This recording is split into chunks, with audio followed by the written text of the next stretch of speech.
Une scène qui se répète au Venezuela depuis 3 semaines. Les manifestants sont révoltés contre l'insécurité avec 65 homicides par jour selon des organisations non gouvernementales. Mais ils défilent aussi contre l'inflation de 56% et les pénuries alimentaires dans un pays pourtant riche en pétrole mais dépendant des importations.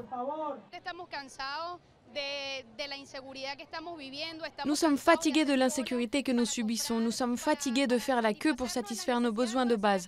On doit faire 3, 4, 5 heures de queue simplement pour acheter du papier toilette, de la farine et du poulet. Des barricades en plein Caracas. Ces étudiants ont préféré déserter les salles de classe pour bloquer cette avenue dans une zone aisée de la capitale vénézuélienne. La protestation dans le pays a démarré après la tentative de viol d'une étudiante. Depuis, elle s'est propagée à toute la classe moyenne. L'opposition s'est engouffrée dans la brèche et le président Nicolás Maduro connaît sa pire contestation depuis la mort il y a 1 an de son mentor et figure de la gauche latino-américaine, Hugo Chávez. Certains automobilistes soutiennent les étudiants. On ne trouve rien, pas de nourriture, rien. Alors bon, ils font pression comme ils peuvent. De l'autre côté des barricades, dans les quartiers populaires, l'autre moitié de la population ne soutient pas les manifestants. Il n'y a pas de manifestation, du moins à Caracas ou à Petare.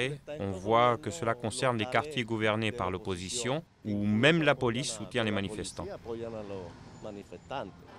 Selon les experts, les manifestations agitent le pays mais ne déstabilisent pas le gouvernement.